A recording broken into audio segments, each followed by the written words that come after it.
In this video, it's going to be a Gilera SC I'm going to be fixing. I'm just going to go and have a look at it now in the yard before I strip it down, because I'm going to take the coolant out and the oil tonight, and then strip the engine down tomorrow, see what works and stuff.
Now I've got the engine in, going to be stripping it down. We'll take the top end off first, see what's wrong with the piston, see what's seized, might be the crank, but I'm going to take this off first, just where it's all complete. So to get off when the head's off.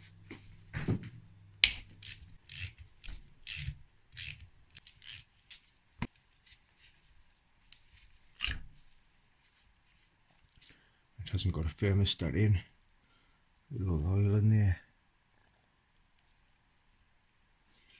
We'll put them bolts back in there, and then we'll loosen these 5 off in a star pattern. That one, that one, that one, that one, that one, that one, that one, that one, just crisscross.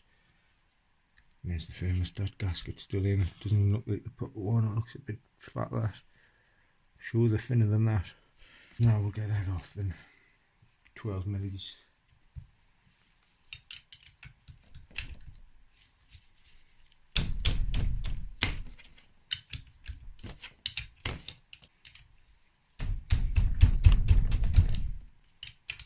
Leaving on that tight.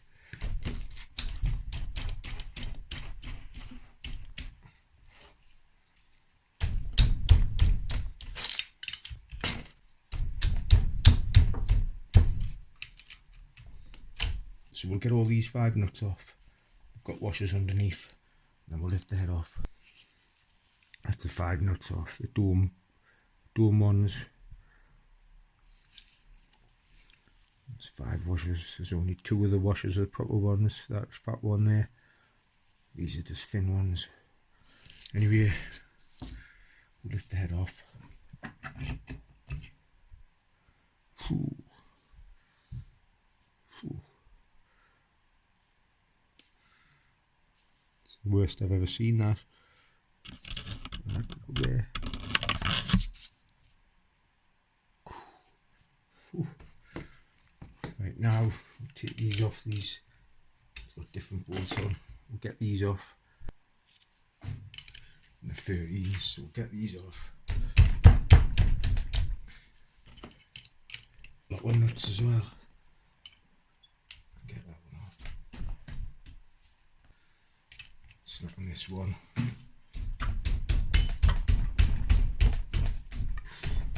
Tighter than all others, that one. Snap on this one.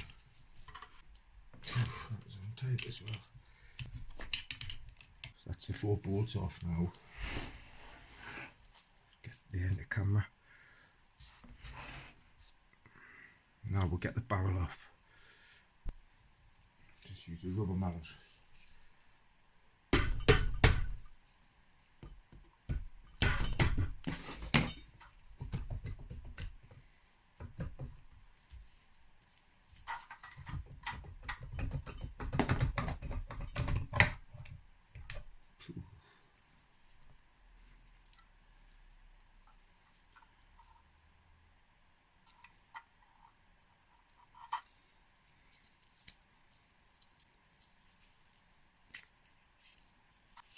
The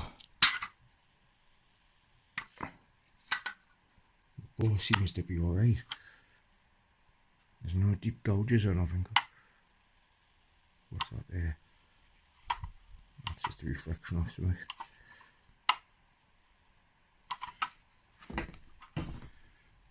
So anyway, the cranks seized, look, because the piston won't move. Get a little circle out. Just leave the other side in the piston. You don't need to take it out. Then tap the bar through from this side.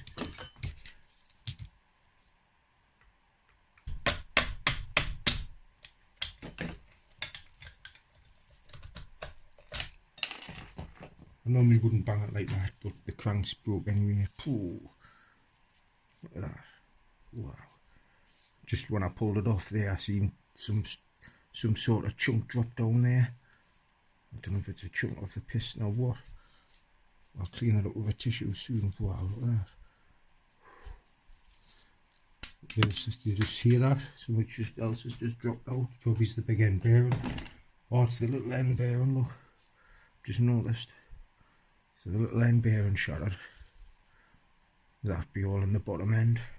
That's what might be jamming the crank there. That's the bit what dropped what I said before. There's the crank. Can I get it moved? Look, and you can see the bearing down the bottom, and the bearing looks alright. I'm just going to knock all the case bolts out on this side, and I like to get that out before when the engine's complete, because you can get in it, because sometimes it rounds off. And when you've just got your water pump case, it's hard to get them off. So we'll just get that off while it's in the engine. Anyway, we'll go around and get these bolts off this case. And that's all the bolts out now. Slacken this off, so I'm just going to get this off first. Out. That goes on that pipe, what goes into the water pump there. Just put that back on. When you take this pipe off, you can take it off there. That screw sometimes hard to get off, so you just take that screw out the other side of the case and round here, just for that. Anyway, we'll just get this casing off now.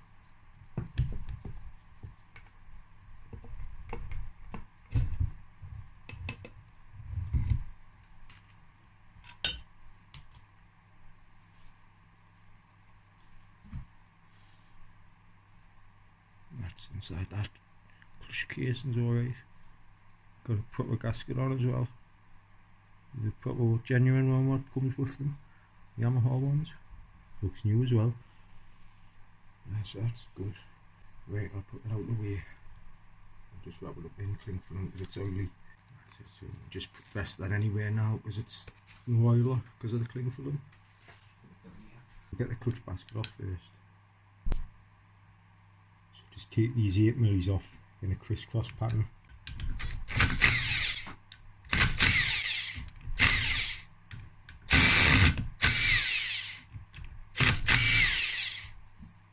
And that's the 5 little bolts and springs of the clutch basket.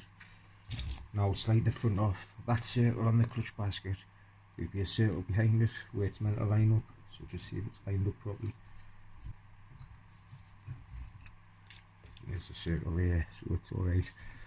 Now bang this lock washer back off this so we can get this bolt off, so with a chisel and hammer. And if you're going to be reusing the lock and washer, don't bang it all the way back, leave it on a lip so you can get behind it when you put it back on to knock it back over this nut.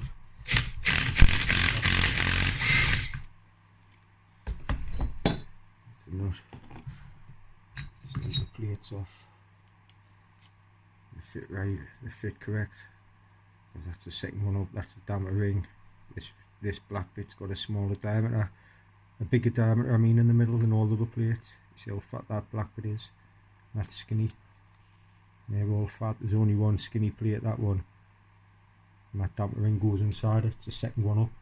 Anyway, there's the lock washer and the clutch boss as well. There'll be a spline. There's the clutch boss with the lock washer. Just don't knock it back all the way so you can get in and not bend it back over like I said before. There's the spline washer behind it. Putting clutch baskets off, always check behind them. Because washers sometimes stick to there. This will have a washer on here, which is on the wrong way. Because there should be a big fat washer there, then the skinny washer. The thin washer's on first. From the screwdriver. There, look.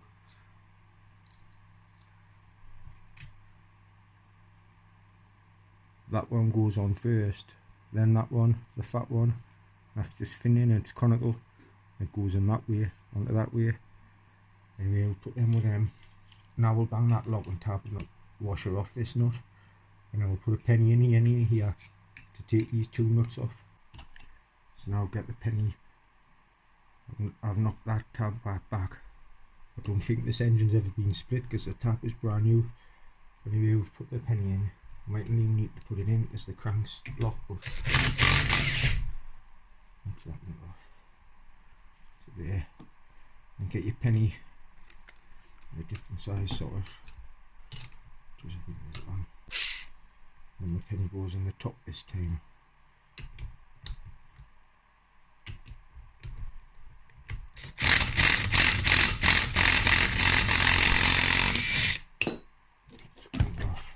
That's the nut. That's the primary drive. Put a spacer, there'll be a woodruff key as well. The spacer sits in there. Just take the penny out of the way. There's the lock and tab off the balancer shaft. Just like I say, keep them bent up. So when you put them back on you can get round them, because if you bend them flat you can't get back round the bend them up. Right now, just put this cover off. That's which way it goes, that's behind it. Put a lip on. There's a little woodruff key, I just heard it drop. A little square one somewhere there. That's a square little woodruff key. That fits in the top of this shaft here. There's a woodruff key here, I can't get it out yet. And there's a semicircle woodruff key on the flywheel. So there's 3 on the engine. And I'll just put that on there to protect the threads. And that on there to protect the threads. Now slide the gear shaft out. It's good that. Sometimes where they come out the engine here, on the other side this is all rusty. But it's straight as well. Which ends. That's alright. Now we'll get this little 10mm off here.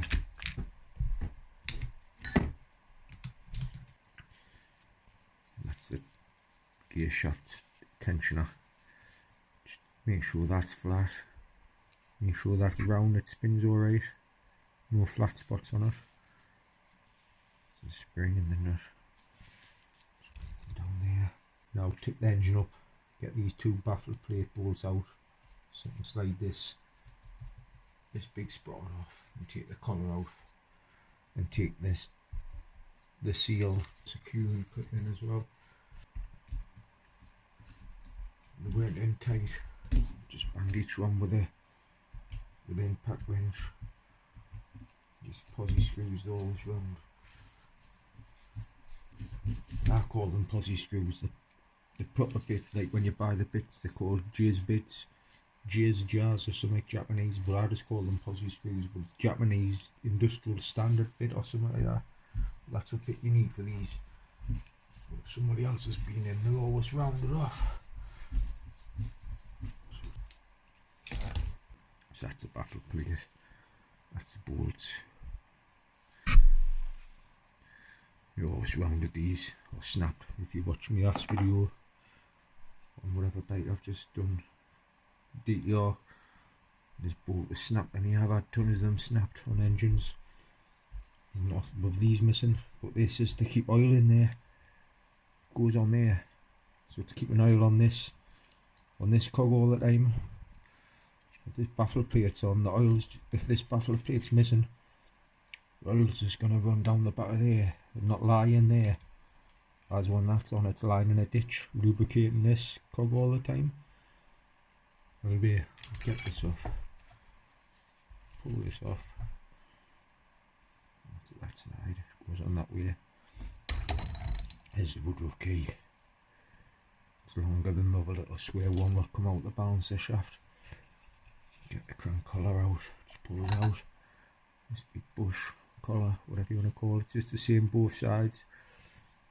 And I'll get that out and take the retaining clip off and put the screw back in the hole, and then we're finished on this side and we'll turn it round. And that's the crank seals retaining plate. That's the screw, we'll just put it back in. You Loctite them when you put them in anyway. Just put that back in the hole. So now we'll get the stator case bolts out. They're all rounded, but should be able to get them out with the impact driver. That's all the bolts slattened on this case, and now I've went round some of the outside bolts and slattened them. That one's rounded, I think that one is. Need chisel out, but all these bottom ones have come out. So slide this case off, make sure you've unplugged that. That's just for the neutral switch, this blue wire. Just pull this off. Just kind of clip it because it's magnetised.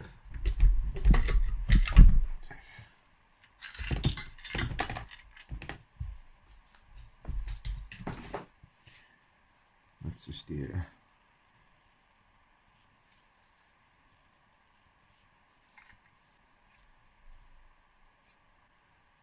Knock that tab back before, I don't know if I've just said it, but we'll get the flywheel, we'll get the front sprocket nut off now as well. Normally I lock the flywheel by a penny in the cog at the other side, but we won't need to because the crank's locked.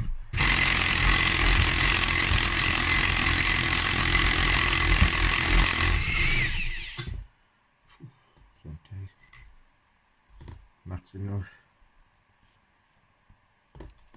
That's the spacer what come behind it. Now get the front sprocket off.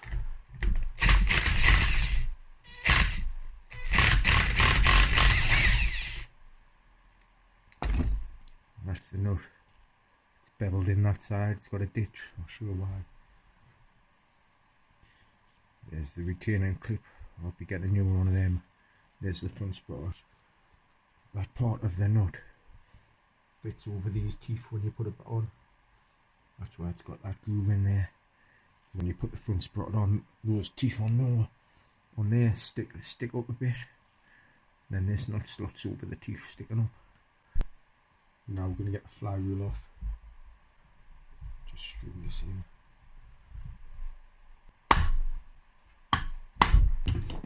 That's it off. And it's in a drop. There's one of the rows. That's what's dropped, one of them circles. See, it's seized there. So I'll take that back of that off and grease them, because it's supposed to spring back like that one is. See, that one's sticking halfway in, staying there. Another one's there, which goes in with that one there. Watch the pin will probably drop out. Tiny spring. That's what goes in the back of the flywheel. That with that on top. And then that roller goes like that. It pushes on there like that. And that pushes down onto there. And you just leave that in there because that's all magnetised. That front spot push off. Just the same both sides, but normally that side weird what's been in, so put in that way. I mean that side's what's out the engine, that side's what's in the engine. They've always got a mark, so just put it back in that way, because this side's sometimes rusty. Let's just clean this. So now we're going to get the starter motor off. So that screw, it's normally a screw down there, but it looks like 88mm nut keeping it on. Then we'll get the starter clutch off with the bearing. And this little cog down here, there should be 2 washers on this little cog, one at the back and one at the front. But we'll get the starter off now anyway. But that's everything slack on the starter motor now. It should just slide out. There should be a black ring in here as well. There's a starter. There's the black ring. Seems flat, but I can't remember what these look like properly. Anyway, that's the starter. It's not a proper one. It's like one of them copy ones. I'll put that little bolt back in the starter. And we've got this plate to come off. It's slack because these are screwed into the starter now. So we'll just put them onto the starter. Just have them all like that for safekeeping. Now we'll pull the starter clutch off, which is there. There's the bearing. Sits in there like that. Now I can pull this off. Like I said before, there should be 2 fin washers. You can see one of them. There's one on the front. There's the other one there. There's a little bearing in there as well. Grease that up because it never gets greased by the engine. Never gets an oil off the engine on, I think. Now we'll get this steer bracket off. They do look chewed up as well then. I'll slacken all the rest of these, and I've got to chisel that and that bolt out. Take the reeds off, and then we can split the engine. So now we're going to get the steer bracket off. If one of them is rounded off more than the other, go for the one that's rounded off first to get out. Because if you get the ones that's easy to get out, you're leaving the tension on the one that's rounded, and if you try to get that out, all the tension, pressure off these being slack, it's on this one. So we'll get this one out first, and if it moves, we'll tighten it back in, get these 2 out, then slacken all these case bolts. I've got that one to chisel and that one to chisel. These is all slack round here, these ones. So that's the steer bracket loose, that's the 3 nuts. That's the top one, looks like it's been chiseled or something like these. But they come off alright, they were slack. This just pulls off. That's the 3 bolts, what were rounded out now. If you ever get stuck, all you do, have a chisel like that, with a good heavy hammer, and just bang a little hole into them. Just bang a little notch into them, like that, and just bang it round. It always happens on these, so they're always rounded. Got that one in there as well. Tap that, just bang a ditch in there and spin it round, it comes out. We'll pull the clutch arm up as well. If you ever get them, they always snap these here. And some people panic about this spring not clipping on that loop. don't worry about that spring, because when your clutch basket's in, the spring on the clutch basket pushes this back like that. You don't have to worry about that. If that's there, pushing it back like that, where it's meant to be, it's pushing it back. Let's see how it's off, look. It doesn't push it back, but when the clutch basket's in, the clutch basket pulls it back to there, so it's alright. Anyway, this just pulls off. There'll be a washer at the bottom of it. That's it there. Clean that spring up. There's the washer at the top. It's just a thin one. The reed's off. So that's the screws all slack.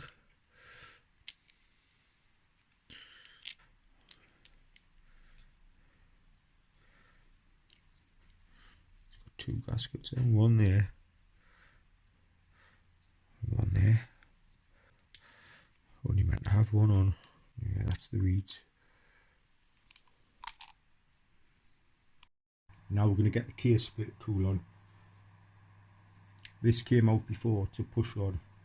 It comes out of that hole. There's 2 of these. There's one on the end of the clutch basket, and there's a little ball bearing. It's dropped out. It'll be in amongst all this down here. But it's just a tiny little ball bearing. But always check them on the ends for wear. Force it in.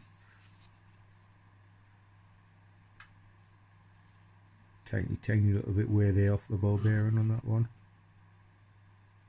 See it in the middle. Just make sure that when we're putting it through, the gear selector drum is like that, with the points facing through the case and behind. If you look behind the points, you can see the slots are slot through. It's like that, they'll not slot through because they're hitting them notches. So just make sure it's like that as you pull in the cases. And always pull from this side as well, the flywheel side. And you need a rubber mallet as well, because the front side cracks first and the back doesn't. You've always got to tap the front sprocket shaft just to open the back. Like I say, you'll probably see on video the front will pop out first, but look, the rubber key's nearly found. If you look, the crank's still locked. It's moving a bit more, but it'll only go so far. And that's the case splitter on. It's the only way you'll split a case or a rubber mallet, by tapping the crank. I had an argument with somebody on Facebook, one of them Facebook groups the other day. He said that there is the lever, the crankcase is open. If anybody wants to listen to that, try levering your crankcase open through that hole and see how far you get. Because watch how hard they are to crack open. If you put something in the bottom of that hole, you'll snap your case. If I remember, I'll show what the case looks like afterwards, where that little gap is underneath. Anyway, we're gonna, can't see that camera.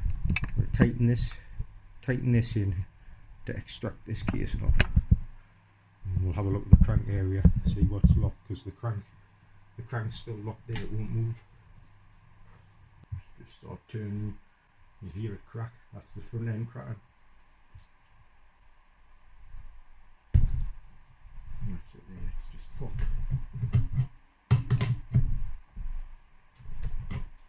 See on the front end's open more than the back. I don't know if you can see on camera. Just when you hear the pop there, see the front end at the top? It always pops at the top first, the back end doesn't, so you've got to keep hitting this with a rubber mallet. Anyway, we'll just keep splitting it.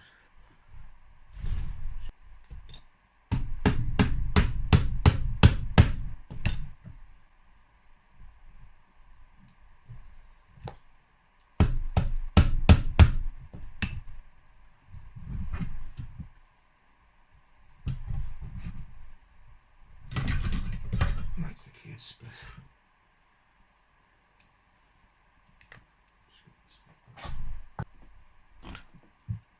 The bottom of the crank.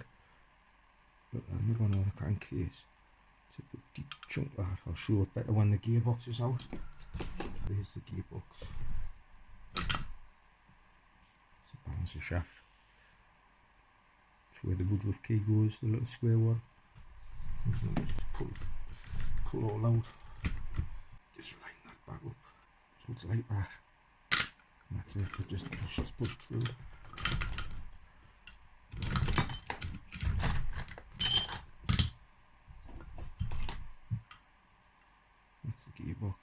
casing inside.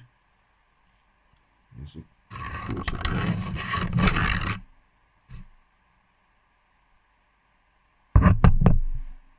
Oh, there's a dent there as well. I was looking at that one. There's a dent there as well.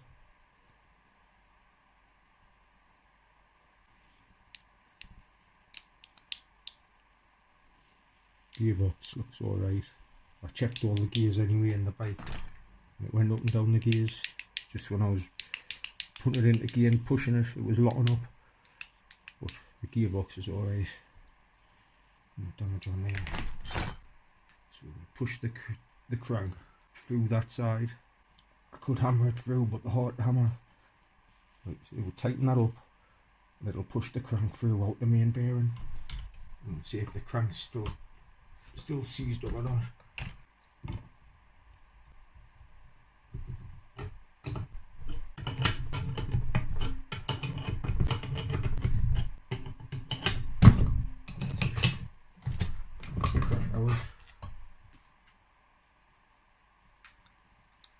The crank's moving now.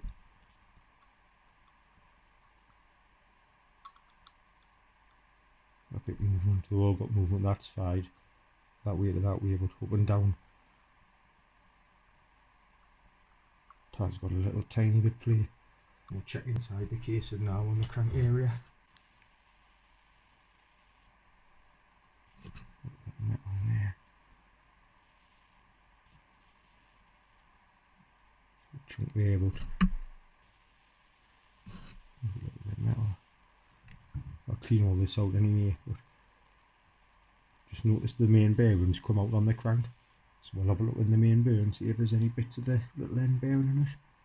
So there's only one chunk there compared to the other side casing down here. Just the main bearing. That's the main bearing I was on about.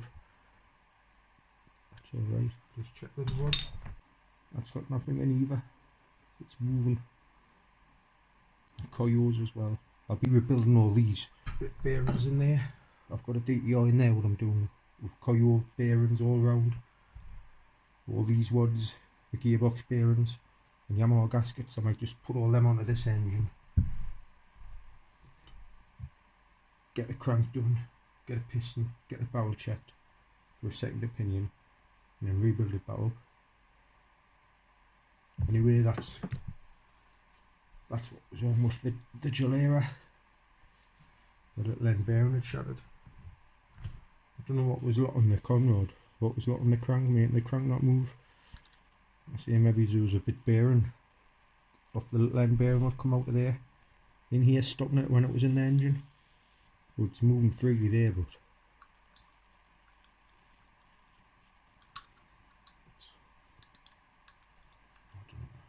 gotta check. Anyway, that's it stripped.